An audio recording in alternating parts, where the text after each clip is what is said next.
Hello बच्चों। मैं आपकी हिंदी शिक्षिका सविता पाठक एक बार फिर आपके सामने हूँ अपने दूसरे मीरा के पद के साथ। कल, जैसा आप सबको याद है बेटा, कल अपन ने मीरा का पहला पद देखा था, मीरा का व्यक्तित्व और कृतित्व देखा था। आज वापस हम मीराबाई के दूसरे पद पर चर्चा करेंगे। बच्चों, सभी ने बेटा पुस्तक खोल के रखी है अपनी। स्पर्श भाग 2, मीरा का दूसरा पद। क्योंकि आपके लिए काफ़ी सुविधा होगी बेटा अगर आप बुक खोल के बैठे होंगे और आप अगर पेंसिल से उसमें शब्दों के अर्थ अगर लिखते जाएंगे तो आपके लिए काफ़ी सुविधा रहेगी। तो बच्चों, शुरू करें आज की पाठशाला, आज की हिंदी पाठशाला। मीरा का दूसरा पद। चलिए, पहले मैं आपको पद पूरा पढ़ के बताऊं क्या बेटे? हाँ, आपको ये बात ध्यान रखनी होगी, मीराबाई की भाषा जो थी वो गुजराती और राजस्थानी मिश्रित भाषा है। और गुजराती राजस्थानी भाषा में मीरा ने अपने पद लिखे हुए हैं। और ये पद जो हम अब पढ़ने जा रहे हैं ये वास्तव में गुजराती और राजस्थानी भाषा के प्रमाण आपके सामने प्रस्तुत करेंगे। तो चलो बच्चों, शुरू करते हैं हम मीराबाई का दूसरा पद। श्याम महाने चाकर राखो जी, गिरधारी लाला महाने चाकर राखो जी। चाकर रहस्यु बाग लगास्यु, नित उठ दर्शन पास्यु। बिंद्रा बनरी कुंज गली में गोविंद लीला गास्यु। चाकरी में दर्शन पास्यु, सुमिरन पास्यु खर्ची। भाव भगति जागीरी पास्यु, तीनों माता सरसी। विंद्रा मोर मुकुट पीतांबर सो है, गल बैजंती माला। विंद्रावन में धेनु चरावे मोहन मुरली वाला। ऊंचा ऊंचा महल बनावम, बिच बिच राखूं बारी। सांवरियारा दर्शन पास्यु, पहर कुसुम्बी सारी। आधी रात प्रभु दर्शन दीजियो, जमुना जी रे तीरा। मीरा रा प्रभु गिरधर नागर, हिबड़ो घड़ो अधीरा। ठीक है बेटा, पहली पंक्ति पर आप अपनी एकाग्रता बना करके रखिए। श्याम महाने चाकर राखो जी। जैसा मैंने कल आपको पहले पद के माध्यम से बताया था कि मीराबाई ने अपने दैन्य भक्ति भाव को व्यक्त किया है, वैसे ही मैंने 3 शब्द कल आपको बताए थे। एक और मैंने शब्द आपको बताया था, दास्य और माधुर्य भाव। तो ये पद जो अब हम पढ़ने और समझने जा रहे हैं, ये मीराबाई का दूसरा पद जो है, ये दास्य भक्ति भाव और माधुर्य भाव का परिचायक है। प्रस्तुत पद के माध्यम से मीराबाई ने किस तरीके से अपने सेवकत्व को व्यक्त किया है, किस तरीके से अपने आराध्य के प्रति वो अपना सेवा का भाव लिए हुए हैं, इस बात पर उन्होंने प्रकाश डाला है। श्याम महाने चाकर राखो जी। एक भक्त अपने भगवान की चाकरी को स्वीकार कर रहा है, एक भक्त अपने भगवान की सेवा का अवसर जीवन में प्राप्त कर रहा है। इससे बड़ा सौभाग्य और एक सेवक को क्या हो सकता है। वही सौभाग्य मीराबाई ने भी प्राप्त किया है और उसी बात की कल्पना उन्होंने इन पंक्ति के माध्यम से व्यक्त की है। श्याम महाने चाकर राखो जी। हमारे श्याम ने, हमारे आराध्य भगवान कृष्ण ने हमें सेविका के रूप में नियुक्त कर लिया है, हमें अपनी सेवा करने का अवसर प्रदान किया है। स्पष्ट हुई पहली पंक्ति। श्याम महाने चाकर राखो जी। श्याम से तात्पर्य भगवान कृष्ण, महाने मतलब मुझे, हमें, चाकर मतलब चाकरी करने का अवसर, सेवा करने का अवसर, परिचारिका बनने का अवसर, राखो जी रख लिया है। तो हमारे श्याम ने हमें चाकरी पर रख लिया है, हमें अपनी सेवा करने का अवसर प्रदान किया है। अब जब उन्होंने हमें अपनी सेवा करने का अवसर प्रदान किया ही है तो हमने भी अपने कुछ उद्देश्य निर्धारित करके रखे हैं कि हम कौन से उद्देश्य हैं जो निर्धारित कर लें और उस सेवा के दौरान प्राप्त कर लें और अपने जीवन को सफल बना लें। तो मीराबाई ने भी कुछ अपने उद्देश्य निर्धारित किए हैं। अब आगे के पद में वो अपने उद्देश्यों को बताने की बात कर रही है, अपने उद्देश्य गिना रही हैं कि कौन से उद्देश्य हम पूरा करना चाहते हैं अपने भगवान की सेवा करके। श्याम महाने चाकर राखो जी, गिरधारी लाला माने चाकर राखो जी। हमारे श्याम ने हमें चाकरी पर रख लिया है, सेवा करने का अवसर प्रदान किया है। हमारे गिरधारी लाला ने हमें सेवा करने का अवसर प्रदान किया है। गिरधारी लाला ने भी हमें चाकरी का अवसर प्रदान किया। मैंने बेटा कल बताया था आपको, भगवान कृष्ण के कई सारे नाम हैं। और उन नामों का वो अपने पद में कई सारे नामों का प्रयोग करती हैं, आपको दिखाई देंगी। तो एक नाम उन्होंने गिरधारी लाला भी अपने आराध्य का लिया है, गिरधारी लाला माने चाकर राखो जी। चाकर रहस्यु बाग लगस्यु। चाकर रहस्यु मतलब रहस्य की बात, राज, गुप्त बात। हमारी जो एक रहस्य है चाकरी का जो राज है, चाकरी करने को जो हमने स्वीकार किया है, तो चाकर रहस्यु बाग लगास्यु, हमारा चाकरी करने का पहला उद्देश्य जो है बाग लगास्यु, बाग बगीचों का निर्माण करना है, हरी भरी फुलवारी अपने भगवान के लिए लगाना है। तो चाकर रहस्यु बाग लगास्यु, बाग बगीचे लगाना चाहती हूँ मैं, बड़े बड़े रंगीन फूलों वाले बाग बगीचे में तैयार करना चाहती हूँ। वो हमारे आराध्य की पसंद हैं और हम हर वो पसंदीदा कार्य करना चाहेंगे जो हमारे आराध्य के मन को खुश करने वाला होगा। मात्र ये उद्देश्य मीराबाई का चाकरी करने के पीछे है। तो चाकर रहस्यु बाग लगास्यु नित उठ दर्शन पास्यु, पहला उद्देश्य हमारा है बाग बगीचों का निर्माण करना। और नित मतलब रोज उठ करके दर्शन पाना। सबसे पहले हम अपने भगवान के उठेंगे सबसे पहले, और सबसे पहले हम अपने भगवान के दर्शन लाभ लेंगे। ये हमारे जीवन का एक अमिट उद्देश्य है। इस उद्देश्य को मैं पूरा करना चाहती हूँ, इसीलिए मैंने अपने प्रभु की चाकरी को स्वीकार किया है कि मैं अपने प्रभु से रोज मुखातिब हो पाऊंगी, उनके चरण स्पर्श कर पाऊंगी, उनको मैं प्रणाम करने पाऊंगी। ये उनका अपना उद्देश्य है। इसलिए चाकर रहस्यु बाग लगस्यु नित उठ दर्शन पास्यु। वृंदावनरी कुंज गली में गोविंद लीला गास्यु, वृंदावन की जो सकरी पतली गलियां हैं, उन गलियों में घूम घूम करके, कुंज गली मतलब बाग बगीचों वाली गलियां, जिन्होंने वृंदावन घूमा होगा उनको पूरा ये नक्शा दिमाग में आ रहा होगा बेटा। वहाँ की गलियां रेतीली गलियां हैं, हरे भरे फूल फुलवारी चारों तरफ से लगी हुई है। तो मीराबाई भी उन्हीं गलियों का बखान इधर कर रही है। वृंदावनरी कुंज गली में गोविंद लीला गास्यु, वृंदावन की बाग बगीचों वाली गलियों में मैं अपने गोविंद की, मैं अपने कृष्ण की लीला का यशोगान करना चाहूँगी, उनके गुणों का मैं बखान करना चाहूँगी।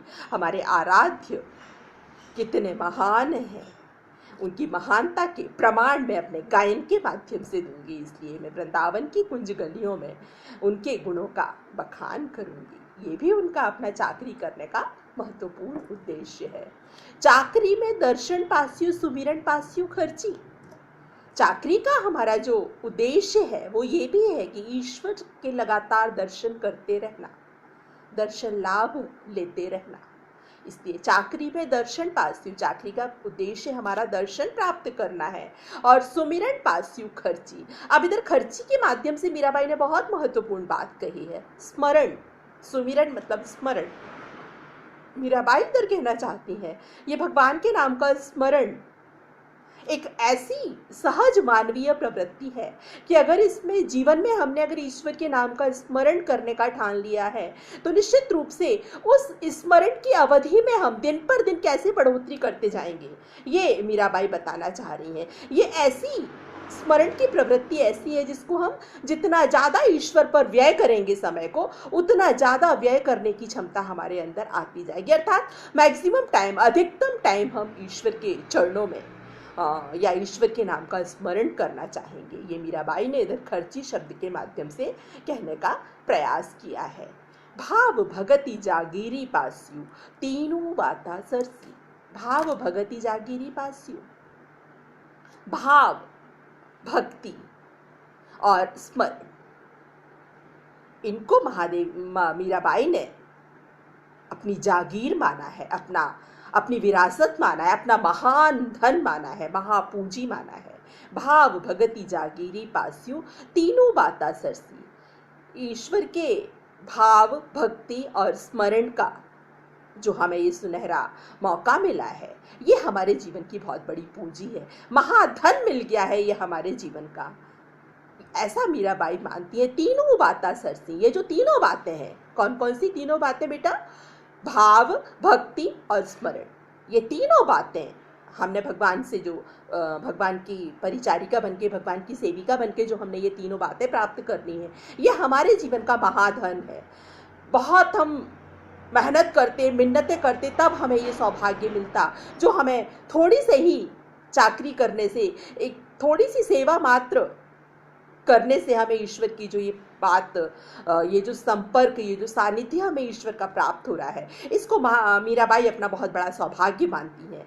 और वो उस सौभाग्य में कह रही हैं कि ये जो 3 चीजें हमने प्राप्त कर ली हैं, भाव, भक्ति और स्मरण, ये तीनों बातें जो हैं हमारे मन को प्रफुल्लित कर देने वाली हैं, हमारे मन को आनंदित करने वाली हैं। सरसी, अच्छी लगना, मन को अच्छा लगना, और वही हृदय के लिए उनकी सुखद अनुभूति दे रही हैं ये तीनों बातें, भाव, भक्ति और स्मरण की। मोर मुकुट पीतांबर सोहे गल बैजंती माला। महादेवी वर्मा अपने आराध्य भगवान कृष्ण के सौंदर्य का बखान कर रही है। कैसे हैं उनके आराध्य भगवान कृष्ण? वास्तव में हमारे मन में भी एक जिज्ञासा है कि कैसी ये हमारे मीराबाई के आराध्य क्या पहनते होंगे, क्या ओढ़ते होंगे, कैसा उनका अपना व्यक्तित्व होगा, कैसा उनका रंग होगा, क्या उनकी अपनी वेशभूषा होगी। तो उस बारे में मीराबाई बताना चाह रही हैं। मोर मुकुट पीतांबर सोहे गल बैजंती माला। हमारे आराध्य जो हैं मोर के पंखों का मुकुट लगाते हैं अपने मस्तिष्क पर, अर्थात उनके मस्तिष्क की शोभा बढ़ाता है मोर के पंखों का मुकुट।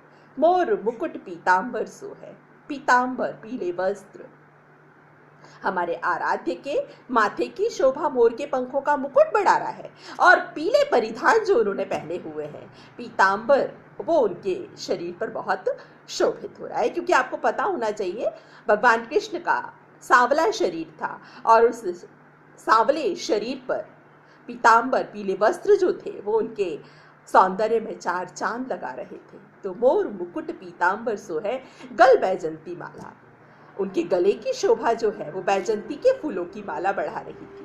बैजंती के फूलों की माला जो उन्होंने अपने गले में पहन रखी थी, इससे भी उनके सौंदर्य में बहुत बहुत बढ़ोतरी हो रही है। इस आधार पर मीराबाई प्रस्तुत पंक्ति के माध्यम से अपने सौंदर्य, अपने आराध्य के सौंदर्य की चर्चा कर रही हैं।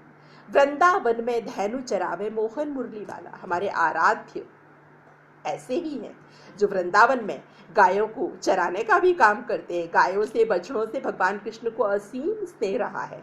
और मीराबाई भी इधर ये बताने का प्रयास कर रही हैं कि हमारे आराध्य वैसे ही हैं जो वृंदावन में गायों को चारा, पानी, भूसा ये सब भी खिलाने का कार्य करते हैं। वृंदावन में धैनु चरावे, धैनु मतलब गाय चरावे, मोहन मुरली वाला। ऐसे ही है हमारे मोहन मुरली वाले, जिन्होंने अपने हाथों पर मुरली भी धारण की है, उनके हाथों में मुरली भी रहती है और वो बहुत अच्छे से मुरली बजाते हैं। ऐसे ही हैं हमारे आराध्य भगवान कृष्ण। ऊंचा ऊंचा महल बनावम विच विच राखूं बारी। देखिए, एक भक्त की पराकाष्ठा है इन पंक्तियों में। एक किस स्तर पर व्यक्ति की, एक भक्त की सोच पहुंच रही है, उसका एक अंदाजा हमें इन पंक्तियों के माध्यम से लगता है। ऊंचा ऊंचा महल बनावम, मीराबाई ये कल्पना कर रही हैं कि मैं ऐसे ऊंचे ऊंचे महल बनाना चाहती हूँ, महल, अटारियाँ, चौबारा बनाना मैं चाहती हूँ, और इतने ऊंचे ऊंचे महल में बनाना चाहती हूँ। और उन ऊंचे ऊंचे महलों में बिच बिच, बीच बीच में, बारी मतलब खिड़कियां, रोशनदान। एक तो ऊंचे ऊंचे बड़े बड़े महल, और उन ऊंचे ऊंचे बड़े बड़े महलों में बीच बीच में कई सारे रोशनदान और खिड़कियों का वो प्रबंध करना चाहती हैं। इसके पीछे भी उनका अपना उद्देश्य, इतना अच्छा उद्देश्य लिए हुए है उनकी ये मनोरथ, ये जो मन की बात उनकी है ऊंचे ऊंचे महल बनाने की, उन महलों में बीच बीच में छोटी छोटी खिड़कियां बनाने की बात उनके जहन में जो आई है, वो केवल इसी कारण कि कहीं भी वो महल में रहें, लेकिन इतनी सारी खिड़कियां बनवा लेंगी वो कि किसी भी खिड़की से, झरोके से अगर वो झांक करके देखें तो वो अपने आराध्य भगवान कृष्ण को निहारने पाएंगी, उनके दर्शन पाने पाएंगी। इसलिए उनकी चाकरी का ये महत्वपूर्ण उद्देश्य है। ऊंचा ऊंचा महल बनावम बिच बिच राखूं बारी। ऊंचे ऊंचे महलों में वो ऊंचे ऊंचे महल बना करके उन महलों में इतनी सारी वो खिड़कियां, रोशनदान लगाना चाहती हैं ताकि उसके माध्यम से वो हर पल, हर घड़ी, हर क्षण, जब वो चाहे तब अपने आराध्य को निहारने पाए, अपने आराध्य के दर्शन करने पाए। सांवरियारा दर्शन पास्यू पहर कुसुम्बी सारी। अब देखिए, एक भक्त होने के नाते, एक सेविका होने के नाते वो चाहती हैं कि हम अपने आप को भी कैसे किस रूप में प्रस्तुत करें अपने आराध्य के सामने। जब हमें अपने ईश्वर की पसंद और नापसंद का पता है तो क्यों ना हम वो पसंदीदा कार्य करें जो हमारे ईश्वर की पसंद है। उस आधार पर मीराबाई इधर कहना चाहती हैं कि सावरियारा दर्शन पास्यु पहर कुसुम्बी सारी। सावरिया अर्थात भगवान कृष्ण। मैं अपने सावरे के दर्शन जब करना चाहूंगी तब मैं पहर पहन करके कुसुम्बी, कुसुम शब्द से कुसुम्बी बना हुआ है। कुसुम मतलब फूल, तो बड़े बड़े कलरफुल प्रिंटेड साड़ी पहन करके वो अपने भगवान के दर्शन करना चाहती हैं। रंग बिरंगी फूलों वाला टेक्सचर जिस पर हो ऐसे कपड़े पहन करके वो अपने आराध्य के दर्शन करना चाहती हैं, चूंकि फूल फुलवारी उनके आराध्य की पसंद है। तो एक भक्त किस हद तक अपने ईश्वर की पसंद और नापसंद का ख्याल रख रहा है, ये बात हमें मीराबाई की इस पंक्ति के माध्यम से पता चल रही है कि सावरियारा दर्शन पास्यु। जब मैं अपने सावरे के दर्शन करना चाहूंगी तो उस समय मैं अपनी वेशभूषा भी कुछ इस तरीके की रखना चाहूंगी जो हमारे आराध्य की पसंद हो। हमारे आराध्य को रंग बिरंगा और फूल फुलवारी बहुत पसंद है, तो मैं अपने आप को वैसे ही परिधानों में अपने ईश्वर के समक्ष प्रस्तुत करूंगी और मैं अपना धन्य भाग्य मानूंगी कि मैं ऐसी स्थिति में अपने ईश्वर के दर्शन कर रही हूँ। आधी रात प्रभु दर्शन दीजियो जमुना जी रे तीरा। मीराबाई इसमें भी एक बहुत अपने भक्ति की एक वो लालसा छिपी हुई है। आधी रात भक्ति ये कहना, मीराबाई एक सेविका होने के नाते ये कहना चाहती है, हे ईश्वर मेरा जीवन आपके लिए समर्पित है और वो समर्पण इस हद तक होना चाहिए आपकी तरफ से भी, क्योंकि मेरा समर्पण अगर आपके लिए और आपका समर्पण अगर मेरे लिए नहीं रहेगा तो मेरे जीवन जीने का और मेरे आपकी सेवा करने का कोई औचित्य ही नहीं है। इस आधार पर वो कहना चाहती हैं, आधी रात प्रभु दर्शन दीजियो जमुना जी रे तीरा। हे ईश्वर अगर मुझे आधी रात में भी आपके दर्शन की लालसा हो तो उस समय भी आप कोई परहेज कोई संकोच मत कीजिए, उस समय भी आप हमें अपने दर्शन दीजिए, उस समय भी मैं आपके दर्शनों की अभिलाषी रहूंगी, भले ही वो यमुना नदी का किनारा ही क्यों ना हो।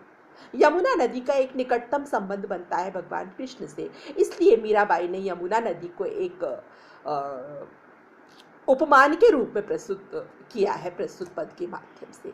तो आधी रात प्रभु दर्शन दीजिए, हे प्रभु मुझे अगर अर्धरात्रि में भी कभी आवश्यकता लगती है आपके दर्शनों की तो मैं एक भक्त होने के नाते और एक निष्काम भक्त होने के नाते मैं ये आशा करूंगी कि आप आधी रात में भी हमें दर्शन देंगे, चाहे वो यमुना नदी का किनारा ही क्यों ना हो। मीरा रा प्रभु गिरधर नागर हिवड़ो घड़ो अधीरा। ऐसे आराध्य हैं मीरा भाई के भगवान कृष्ण। मीरा रा प्रभु गिरधर नागर एक भगवान कृष्ण का अन्य नाम है। तो ऐसे हैं मीराबाई के आराध्य भगवान कृष्ण जिनसे हिवड़ो मतलब हृदय में, घड़ो मतलब गहरी, अधीरा मतलब व्याकुलता बेचैनी। ऐसे हैं मीराबाई के आराध्य भगवान कृष्ण जिनसे मिलने के लिए गहन वेदना मीराबाई के हृदय में है कि कब हम अपने ईश्वर से एकाकार कर पाए और साक्षात्कार करने पाए। ये भक्ति का भाव उनकी अपनी सेवा करने में छिपी हुई है। इस आधार पर वो अपने ईश्वर की सेवा का एक जज्बा अपने मन में लिए हुए हैं कि कैसे भी हम अपने ईश्वर से साक्षात्कार करना चाहते हैं और हो सकता है कि हम ये सेवा का जो मौका मिला है और इस सेवा के माध्यम से हम अपने ईश्वर को प्राप्त कर लें तो एक भक्त का बड़ा सौभाग्य रहेगा। इस आधार पर बेटा ये दोनों पद अपने इधर समाप्त होते हैं। अब इन दोनों पदों में जो कुछ कॉमन सी चीज़ें हमारे लिए दिख रही हैं जिनको हम दोनों पदों में से निकाल सकते हैं, ऐसी कुछ चीज़ों पर हम अपना ध्यान आकर्षित करेंगे तो वो हमारा काव्य पक्ष हो जाएगा। इन दोनों पदों का भाव पक्ष हमने समझ लिया है व्याख्या के दौरान। ये व्याख्या जो है इसको हम दूसरे शब्दों में भाव पक्ष भी कहते हैं और भाषा, रस, छंद, अलंकार वगैरह जो हम पदों से निकालेंगे ढूंढ करके वो आपका कला पक्ष या काव्य पक्ष हो जाएगा। तो कुछ कॉमन थिंग्स हम निकाल लेते हैं इन दोनों